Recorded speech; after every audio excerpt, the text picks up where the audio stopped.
Olá, minha gente queridíssima! Que alegria estar aqui com vocês novamente.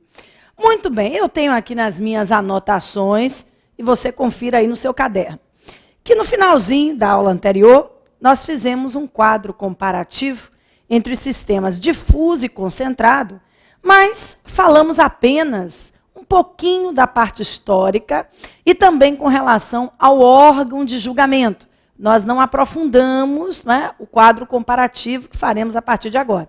Então, preste atenção. De acordo com o que eu já disse, você já tem aí anotado, o controle difuso, ele tem origem no direito norte-americano, daquele caso Marbury versus Madison, e aqui no Brasil o controle difuso surgiu em 1891, na Constituição Republicana.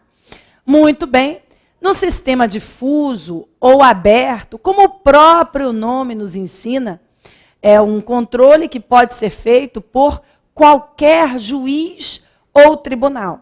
E quando eu me refiro a qualquer juiz ou tribunal, é qualquer juiz ou tribunal mesmo. Juiz de direito, juiz federal, TJ, TRF, TRE, STJ e o próprio Supremo. Todo o judiciário realiza controle difuso no dia a dia da prestação da atividade jurisdicional. O controle concentrado, por sua vez, é fruto do sistema europeu, o modelo austríaco de fiscalização das leis. E, diferentemente do sistema difuso, no controle concentrado, só há um órgão que pode realizar a fiscalização.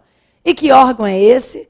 Perfeito. É justamente, no plano federal, o Supremo Tribunal Federal. Então, agora, vamos nos concentrar um pouquinho mais no controle difuso, depois eu vou partir para o controle concentrado. Porque o meu objetivo de aula hoje é evitar que você continue a achar o controle confuso. Então, vem aqui comigo. Olha só, vamos nos concentrar no sistema difuso ou aberto. Vamos lá, vamos dar uma olhadinha mais aprofundada nesse sistema agora. Você já tem aí anotado, né, que é um sistema oriundo do modelo norte-americano, não é? No modelo norte-americano, fruto do caso Madison, aliás, Marbury versus Madison. Você não vai precisar saber dessa história para fazer a prova. É saber que esse é o caso norte-americano que despertou o sistema difuso, segundo boa parte da doutrina. Marbury versus Madison foi um caso de 1803, e aqui no Brasil, o sistema surgiu em 1891. E como você já tem aí nas suas anotações, esse é um sistema que pode ser feito por qualquer juiz ou tribunal. É um sistema que pode ser feito por qualquer juiz ou tribunal. Muito bem, agora vamos organizar o nosso raciocínio. Uma sentença judicial é dividida em quantas partes? Não anote nada não, preste atenção na explicação primeiro. Uma sentença, ela é dividida em quantas partes? Você acertou, se disse, relatório, fundamentos e parte dispositiva. Muito bem, o que o juiz faz no relatório da sentença? Ele faz uma síntese do que aconteceu no processo. O que o juiz faz na parte dispositiva da sentença? Isso é processo, hein? O que o juiz faz na parte dispositiva da sentença? Julga o mérito, aquilo que foi pedido a ele. E o que o juiz faz nos fundamentos da decisão? Gente, é ali que o juiz vai, não é, aplicar a lei, a Constituição.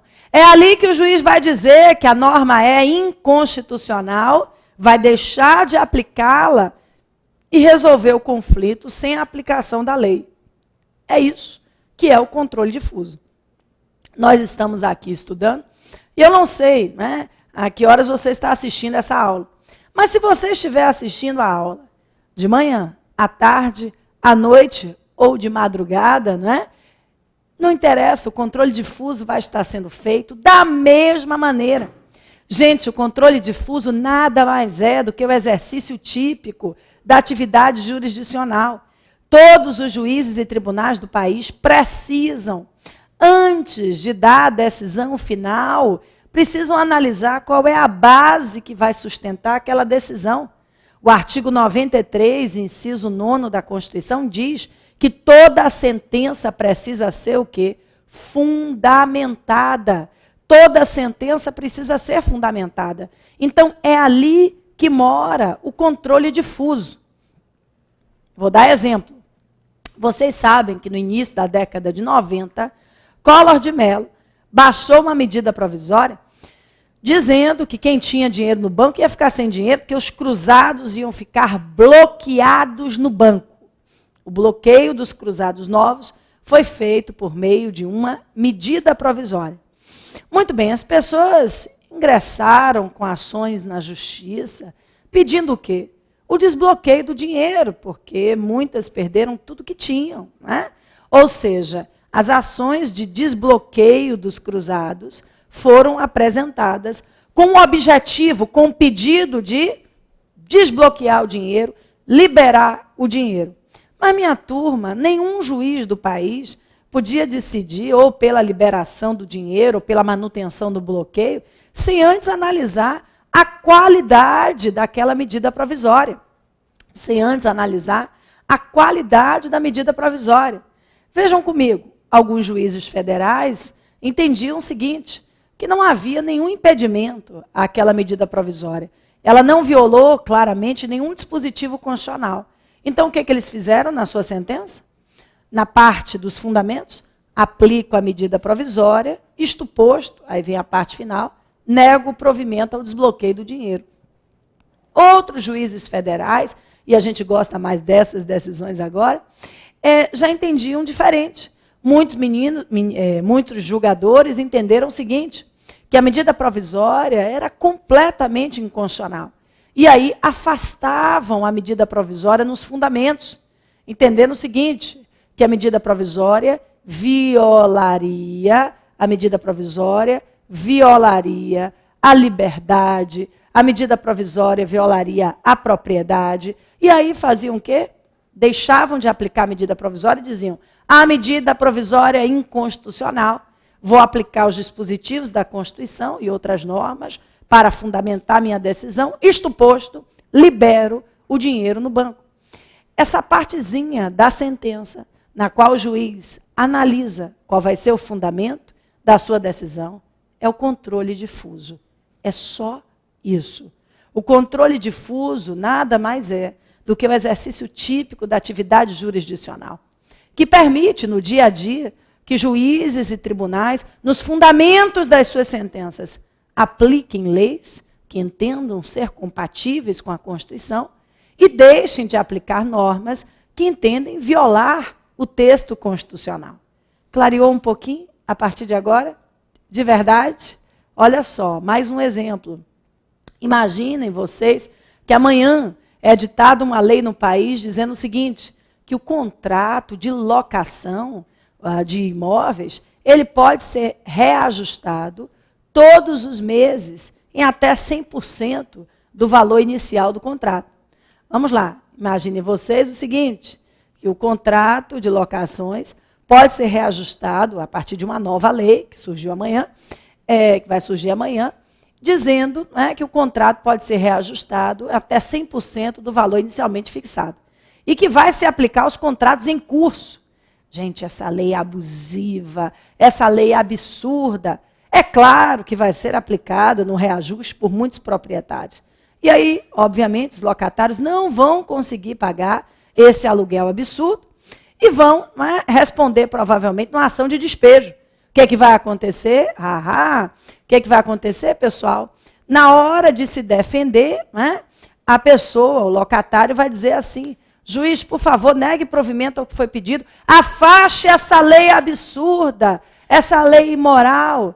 E aí, provavelmente, muitos julgadores vão fazer isso, vão afastar a lei, então, na sentença, vão dizer, deixo de aplicar a lei, porque ela é inconstitucional, nego o provimento ao pedido da ação de despejo.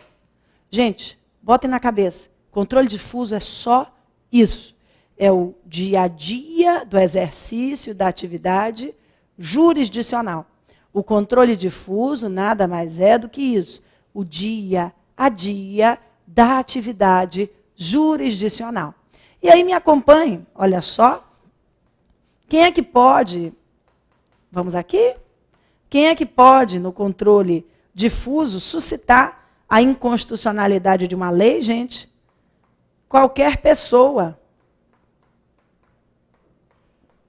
Seja ela autora da ação, seja um réu, seja um Ministério Público, como autor ou como fiscal da lei, ou o próprio juiz, ou tribunal, de ofício, o próprio juiz ou tribunal de ofício. O que significa de ofício? Sem provocação das partes. Ou seja, nem o advogado do autor, nem o advogado do réu fizeram menção sobre a inconstitucionalidade da lei.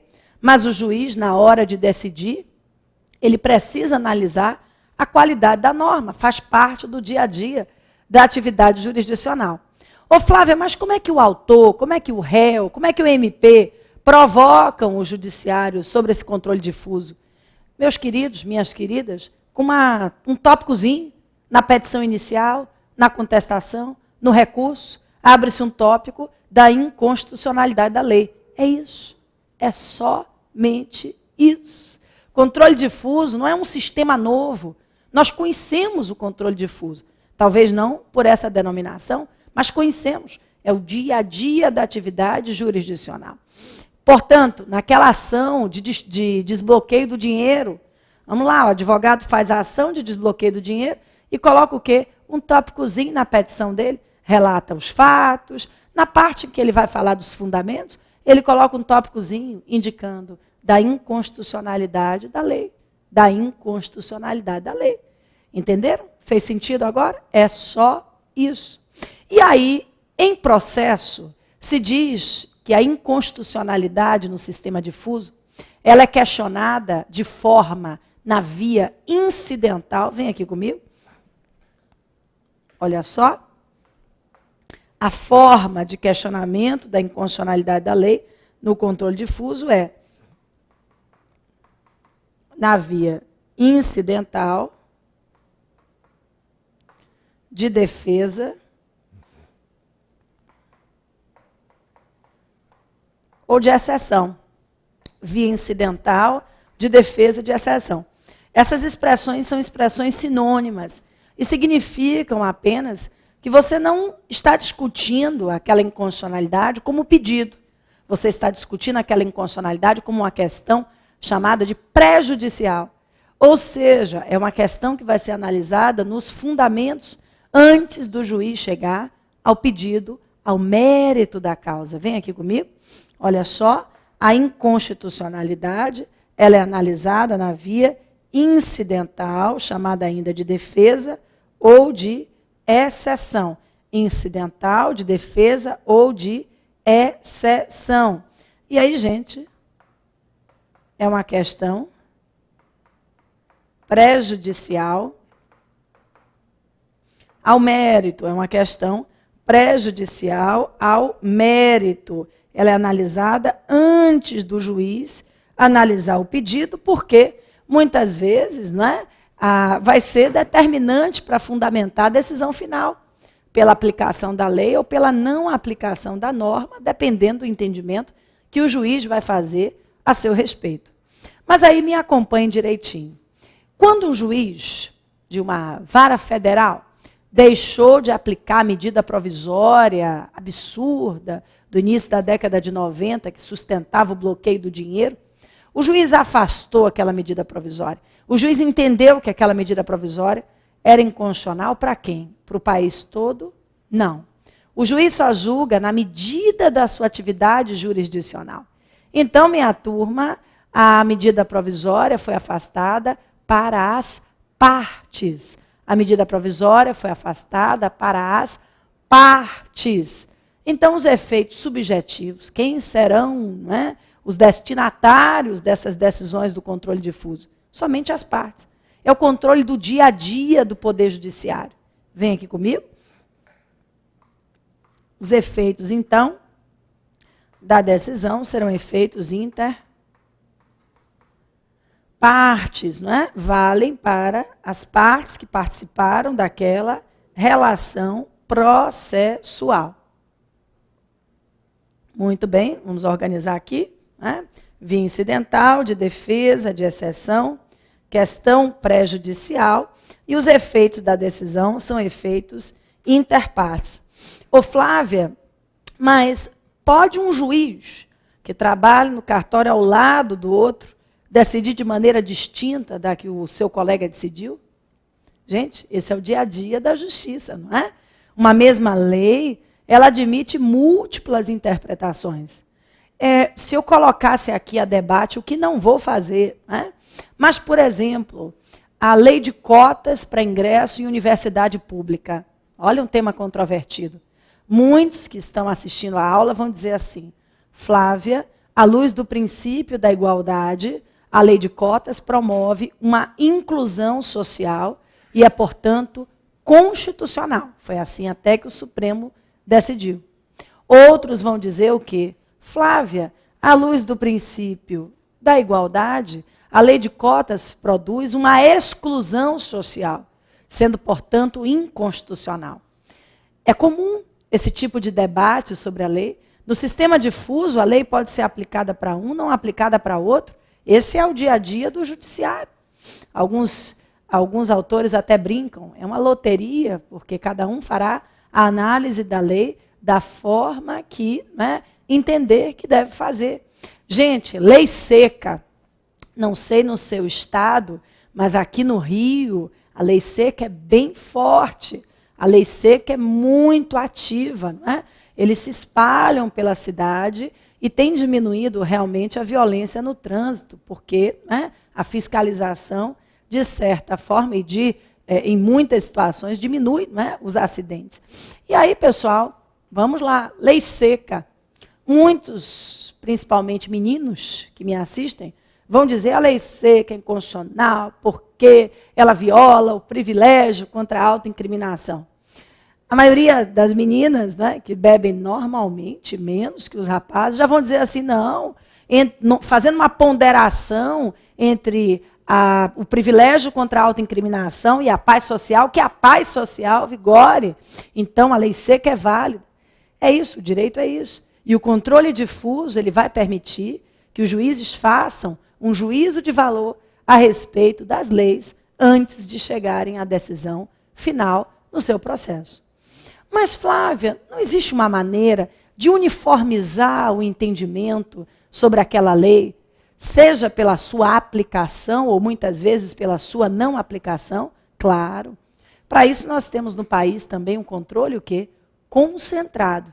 E no controle concentrado, as decisões do Supremo Tribunal Federal, uma vez proferidas, vão produzir efeitos vinculantes e erga omnes para todo o país. Vão vincular os juízes e tribunais. Vamos dar uma olhadinha no controle concentrado agora? Venham comigo. Olha só. No controle concentrado. Nós já escrevemos na aula anterior, no finalzinho da aula anterior, que o controle concentrado ele surgiu do sistema europeu, do sistema austríaco, fruto da Constituição de 1920.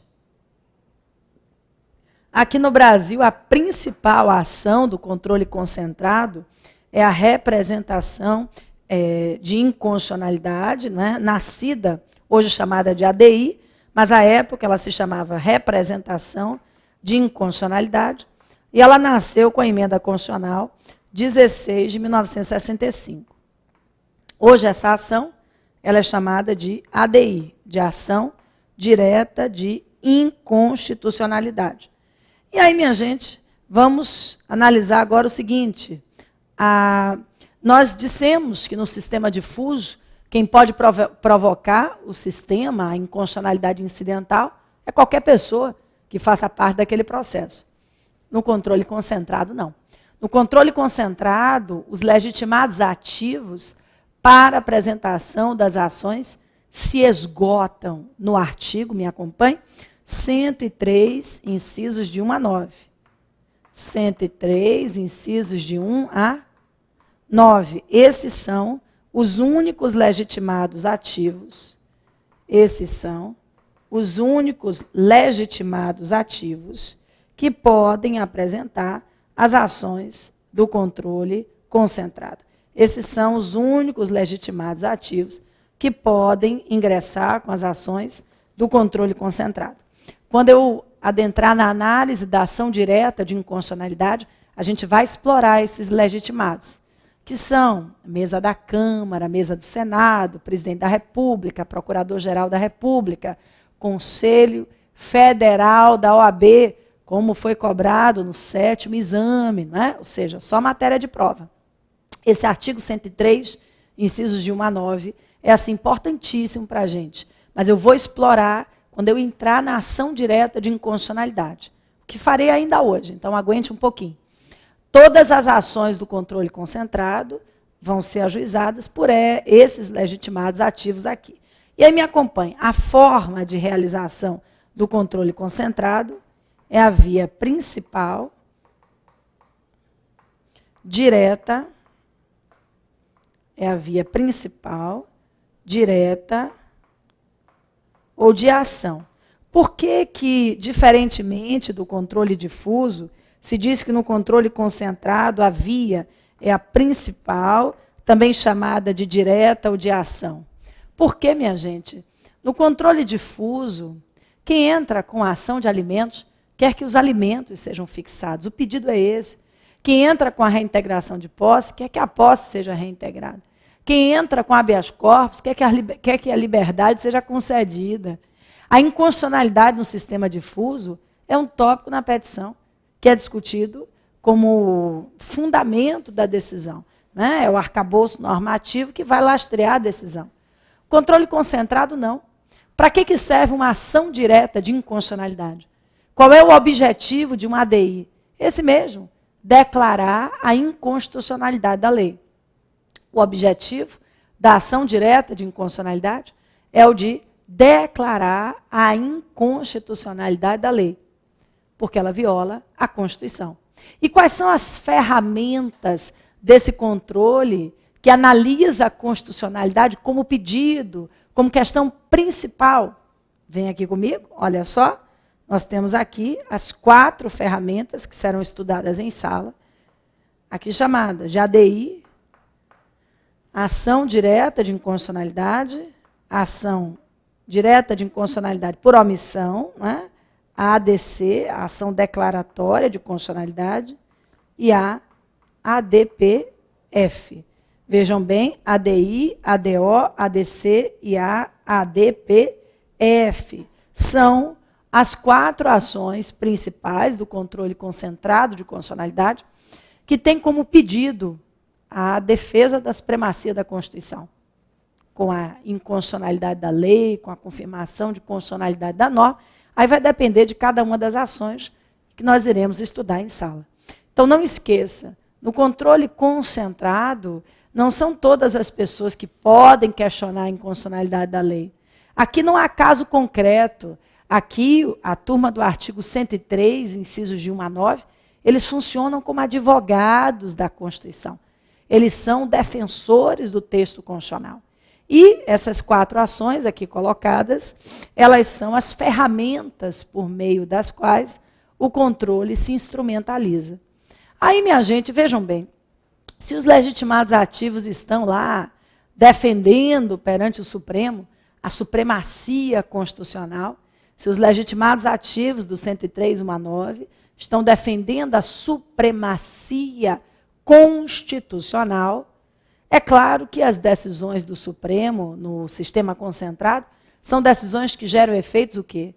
Erga omnes, efeitos para toda a sociedade.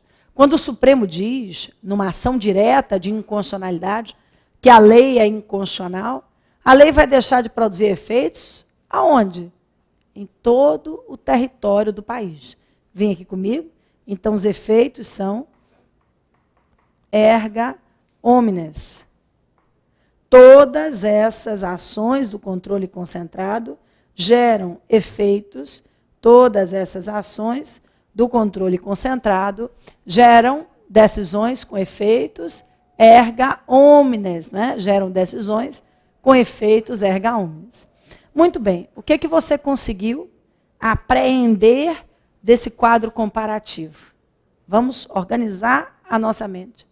Controle difuso nada mais é do que o dia a dia da atividade jurisdicional. Qualquer juiz ou tribunal o realiza no dia a dia da atividade jurisdicional. Qualquer pessoa, seja réu, seja autor, seja terceiro interessado, seja o Ministério Público, se ninguém pedir, o próprio Supremo, o próprio tribunal, o juiz, né, e o Supremo, quando analisa as questões no controle difuso, todo o judiciário brasileiro realiza controle difuso, nos casos concretos, submetidos à sua fiscalização. Mas o controle difuso não é a causa principal. A causa principal é a solução do conflito. O controle difuso é uma questão acessória. Quando o juiz afasta uma lei que entende ser inconstitucional, a lei vai ser afastada para aquelas partes, para o autor e réu, para aquela situação, e não para o país inteiro. Controle concentrado é diferente. Controle concentrado, primeiro, só pode ser feito por um tribunal, que é o Supremo Tribunal Federal, no plano federal. Os autores das ações do controle se esgotam no artigo 103, incisos de 1 a 9 da Constituição. E a forma de realização do controle, ela também é diferente. Por quê? As ações do controle concentrado são ajuizadas com o único objetivo de defender a supremacia constitucional. É isso, com o objetivo de defender a supremacia constitucional. Então, minha gente, é o pedido. Qual é o pedido de uma ADI? Isso, declare a inconstitucionalidade da lei. Qual é o pedido de uma ADC? A gente vai ver mais na frente, mas confirme a constitucionalidade da norma. E aí, minha turma, quando o Supremo dá uma decisão no controle concentrado, essa decisão vai valer para quem? Para todos nós, para o país inteiro. Vejam bem, nos Estados Unidos só se realiza o controle difuso, né?